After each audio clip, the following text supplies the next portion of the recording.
Salut les gens. Dimanche 4 septembre. Ouais, je sais plus. Enfin bref.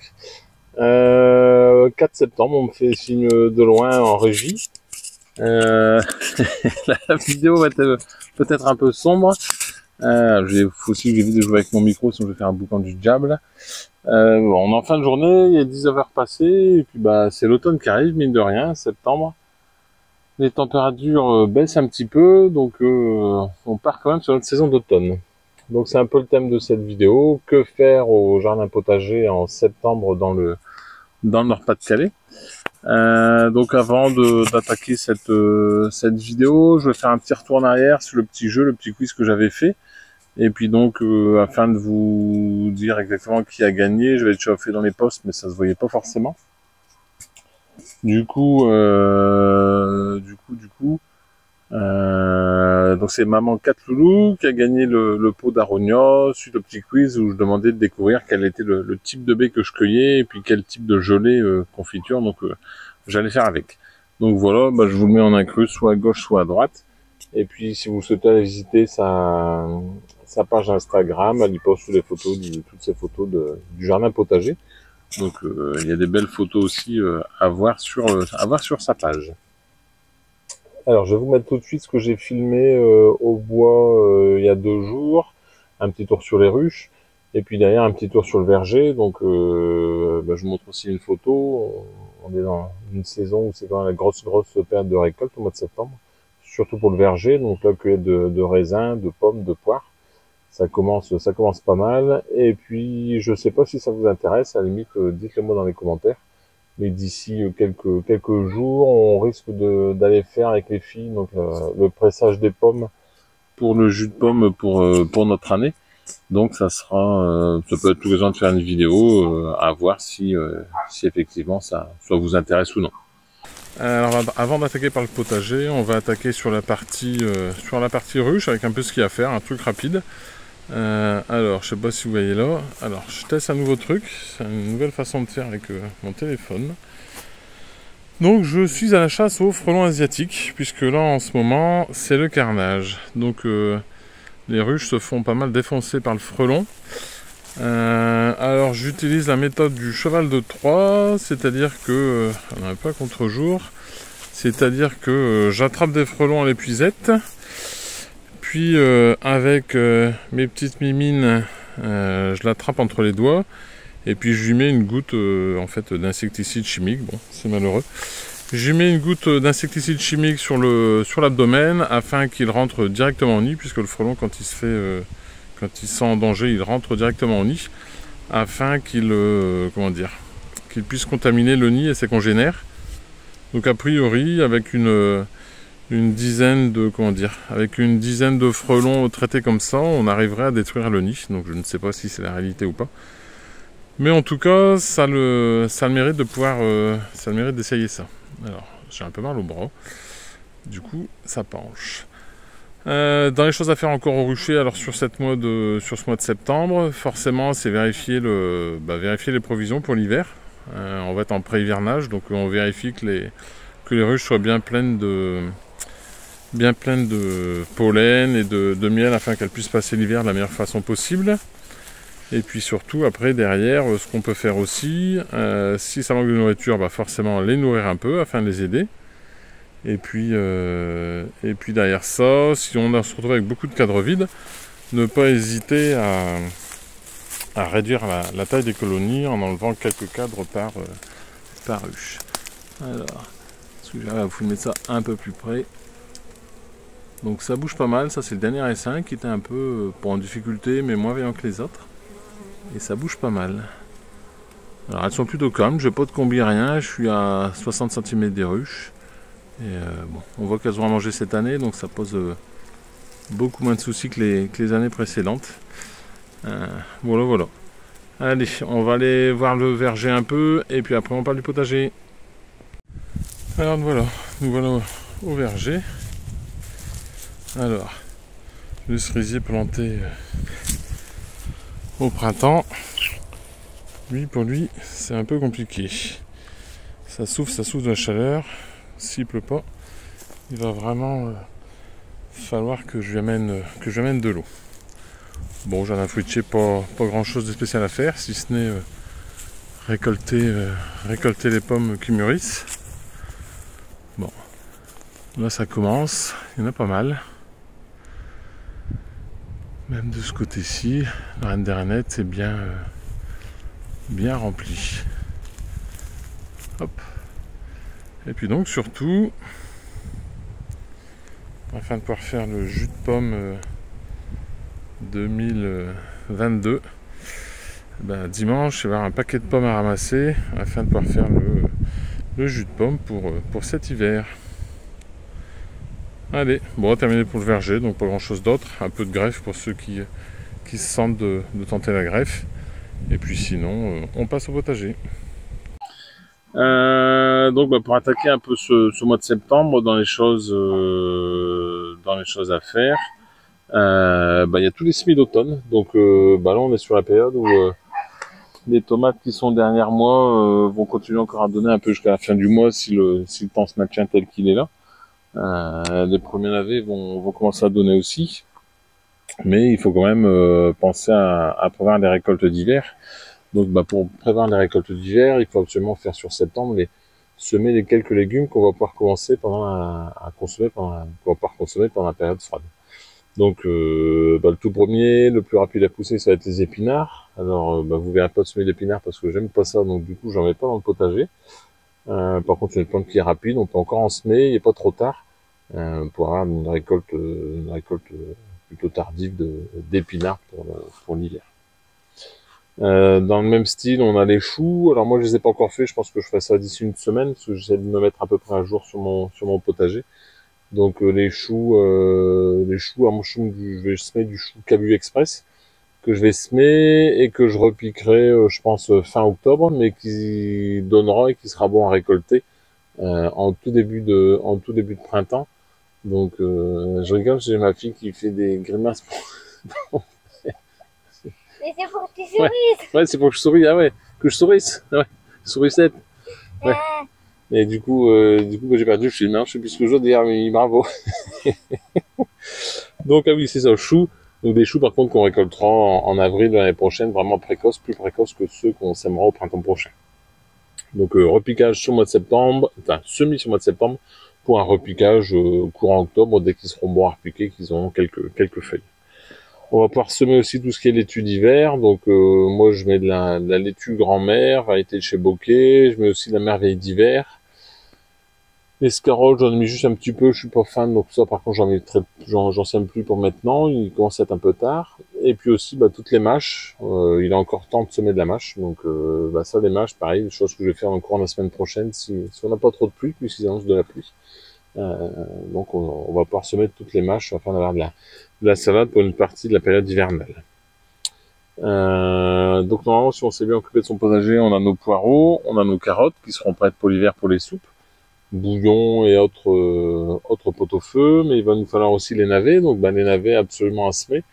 Donc ceux que j'ai semés derrière, ils devraient peut-être quand même commencer à donner, là, avec les 10 mm qu'on a eu, ils devraient commencer à grossir, même s'ils ont souffert de la sécheresse. Et puis par contre, on peut encore semer du navet à cette époque-ci sans problème, première quinzaine de septembre, qu'on récoltera lui pendant toute la période hivernale, jusqu'au même février, si tout va bien. Donc moi en variété, je mets quoi? Là j'ai semé tout à l'heure donc du jaune bol d'or, variété que j'ai jamais fait, du boule d'or, pardon, pas bol d'or, boule d'or. Et puis je sème aussi du navet long de Péronne, variété que j'avais testé l'année dernière, qui est vraiment super, qui résiste en plus très très bien au froid, ils sont restés tout l'hiver en terre sans problème. Et puis du rouge d'Auvergne hâtif, une fois qu'on aura fait nos navets aussi, faire les semis d'oignons blancs, qu'on repiquera soit en fin d'automne, soit au printemps. Donc oignons blancs de Paris, généralement c'est les variétés les plus classiques qu'on peut semer à cette époque-ci. Je vais aussi semer du radiron, puisque je me regarde toujours avec le radiron ou le radio allongé, genre 18 jours au printemps, mais aussi à l'automne. Donc là, par contre, il faut que je débarrasse la serre, parce que je pense que je le mettrai en serre pour prolonger un peu la récolte jusqu'au octobre-novembre, si tout va bien.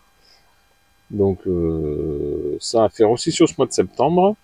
Et puis dans les semis, j'ai loupé mon radicchine, donc avant de partir en vacances, donc faut que je ressème du radicchine. Bon, je vais en mettre moins que l'année dernière, c'est bien, ça change un peu, ça donne une petite crudité l'hiver, mais bon, c'est pas non plus exceptionnel. Comme j'ai déjà semé 2-3 mètres de radis noirs, sur mes 3-4 mètres de radis chin, ça devrait aller pour la saison. Alors, dans les semis aussi, je vais faire ça cette année, donc je vais encore peut-être attendre la fin du mois, plus sur fin septembre, début octobre. Donc fin septembre, faire un essai de poids actif, de poids donc résistant au froid. Je me rends compte qu'avec les réchauffements et puis les saisons qui arrivent de plus en plus tôt au printemps, les printemps secs, j'ai du mal à réussir le poids chez moi qui a une terre plutôt sèche. Donc en faisant un semis sur l'automne, avec un peu de chance, si on n'a pas un gros hiver, ça pourrait pas mal marcher. Donc ça, essai sur ce mois de septembre, plutôt en fin de mois. Et puis aussi essayer de semer les fèves. Cette année, bide totale avec la sécheresse au mois de mai, avril-mai. Du coup, semis des fèves directement en place. Dès que je gagnerai un peu de place, je pense que je vais enlever les haricots, donc je pourrais semer les fèves à la place. Ou ailleurs, je ne sais pas trop, parce que je vais commencer à manquer de place, ou alors là-bas où il y a les fraisiers qui ont grillé. À voir. Voilà un peu pour tout ce qu'on a à semer et planter sur ce mois de septembre. Donc, si comme moi, vous aviez, je sais pas, on va pas les voir, je suis devant. Ouais, on les voit plus, elles sont là-bas derrière. Vous aviez semé de la salade en août, donc là, il y a l'air de la repiquer. Donc, je vous montre ça en incrustation après. Donc, on peut repiquer les salades. Donc, j'ai repiqué un petit peu de laitue. Et puis, c'est à peu près tout. Les derniers choux, j'ai remplacé les choux qui avaient grillé. Et des rutabagas, 2-3 pieds de rutabaga, donc il me restait du plan, du coup j'ai repiqué ça aussi pour boucher les trous. Ça c'est des choses qu'on peut faire. Et puis après on va plutôt attaquer tout ce qui est travaux divers et variés sur ce mois de septembre. Donc pour ceux qui ont semé des carottes en juin ou en juillet, c'est le bon moment pour démarrer les carottes. À faire absolument si vous voulez avoir des carottes de belle taille, sinon vous allez avoir des carottes très fines. Dans les travaux à faire, une fois que vous avez démarré vos carottes, c'est pareil, on va surtout commencer à nettoyer le jardin, continuer le désherbage. Avec le retour des pluies, c'est aussi le retour des mauvaises herbes, donc binage, désherbage. Et puis pour les tomates par exemple, on va avoir un peu moins de soleil, donc pas hésiter à dégager un peu les tomates qui sont cachées par des feuilles, afin bien sûr de pouvoir les aider à mûrir le mieux possible jusqu'à la fin de saison. On peut commencer aussi à nettoyer et vider la serre pour tout ce qui ne va pas. Quoi? Ça fait 9 minutes. Ah, ça va, c'est pas beaucoup, 9 minutes. Moi aussi, c'est beaucoup. Ah, il y a le chien qui aboie. On peut donc aussi continuer à nettoyer on peut aussi continuer à nettoyer la serre. On peut continuer à attaquer à nettoyer la serre, arracher quelques pieds de tomates qui donnent plus. Là, j'ai arraché les pieds de pastèque. Et puis comme ça me libérera de la place pour semer tout ce qui est oignons pour les prochaines, puisque c'est pareil, je vais tester beaucoup plus d'oignons de semis cette année. Donc je les ferai plus sur le printemps, mais il faut que la serre soit propre. À partir de, je pense, janvier, je commencerai mes semis d'oignons dans la serre. Dans les choses aussi à faire, j'oublie quelque chose, bien sûr sur les attaques de chenilles. Il y en a pas mal un peu partout à droite à gauche. Et puis voilà, grosso modo ce qu'on a à faire sur ce mois de septembre ici au potager dans le Nord. Alors maintenant, les récoltes. Qu'est-ce qu'on récolte, Mimi, en ce moment? De quoi? Qu'est-ce qu'on récolte? Moi, je sais pas, moi, je suis pas avec toi. T'es pas avec moi? Alors on récolte quoi? Les tomates forcément, les salades oui, comme celles qui sont dans le tunnel. Comme celle du short. Hein? Comme celle du short qui faisait, je ne sais plus combien, mais avant 100 kilos. 5 kilos. Ah, 900 grammes. Ah oui, celle qu'on a fait tout à l'heure dans le petit short. Je comprenais le short, j'avais pas compris. Donc voilà, oui, tout ce qui est tomates, poivrons, bien sûr, tous les légumes d'été où on peut continuer à récolter. Bien sûr, tous les poireaux de printemps, poireaux d'été qui commencent à donner, nos betteraves rouges aussi toujours. Et puis alors c'est un gros boulot pour moi ici sur le mois de septembre, donc forcément c'est l'arrachage des 800 pieds de pommes de terre, donc ça me prend généralement une petite journée pour arracher ça. Donc l'eau, j'ai attaqué aux alentours du 15 septembre afin de pouvoir conserver les pommes de terre tout l'hiver. Et puis là j'ai attaqué l'arrachage des oignons, pareil pour le stockage, donc profiter de faire ça en conditions sèches, afin de avoir une conservation maximale des oignons. On va pouvoir aussi récolter les courges, puisque cette année ça a pas mal d'avance, donc récolter les courges, potimarron et autres, afin d'avoir vraiment un maximum de légumes pour nous cet hiver. Voilà un peu toutes les tâches à faire sur ce mois de septembre.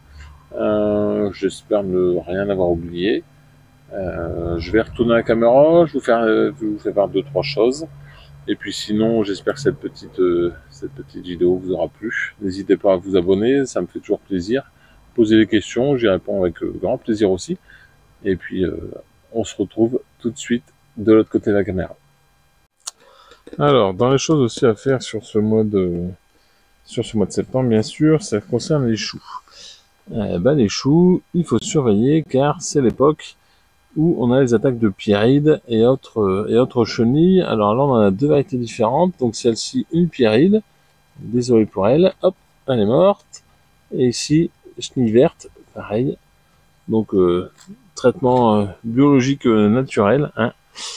On les repère et hop, malheureusement pour elle, on les écrase. Donc ça, bien surveiller parce que des fois, ça vous dézingue quelques pieds de choux en vraiment un rien de temps. Donc faut vraiment faire ça avec précaution. Alors c'est pareil, à cette époque-ci de l'année, faut pas hésiter, alors je sais pas si je peux vous montrer ça quelque part, hésitez à remettre un petit coup de feu aux plantes. Donc moi il me restait du fumier de poule. Bon, j'en ai rebalancé un peu, vous allez voir, ils sont restés coincés dans les feuilles. Hop, donc j'ai remis un peu de fumier de poule séché. Comme on nous annonce un peu de pluie dans les jours à venir, ça va permettre de leur donner un petit coup de boost aux légumes d'hiver. Voilà, fin de cette petite vidéo. Moi je vous dis à très bientôt pour la prochaine. Je vais un peu changer ma façon de faire. Je vais essayer de sortir mes vidéos à jour fixe le mercredi, donc la vidéo hebdo le mercredi soir vers 17h. Et puis tous les dimanches, un petit short. On va essayer de se tenir ça jusqu'en fin d'année. Et puis vous me direz ce que vous en pensez. Moi en tout cas très content. J'ai passé pendant l'été les 4000 abonnés, donc un succès on va dire inespéré. Je pensais quand même pas que ça allait démarrer aussi fort. Super content. J'espère que mes conseils vous plaisent. N'hésitez pas à me faire des demandes plus spécifiques. Je manque un peu de temps pour toujours tout filmer en détail. J'aurais voulu vous montrer le semis des navets, choses comme ça, mais j'ai que l'après-midi pour faire du jardin, donc je me suis dépêché de faire mon potager et puis uniquement après de faire la vidéo, donc c'est pas toujours simple. Moi je vous dis à bientôt. J'ai déjà dit avant, tchuss, bonne semaine à tous, bonne fin de semaine puisqu'elle sortira mercredi. Et puis à très bientôt. Likez la vidéo, n'hésitez pas à vous abonner si ça vous a plu. Et puis on finit juste par un petit tour de la partie champ, je vous filme ça en musique. Allez, à bientôt.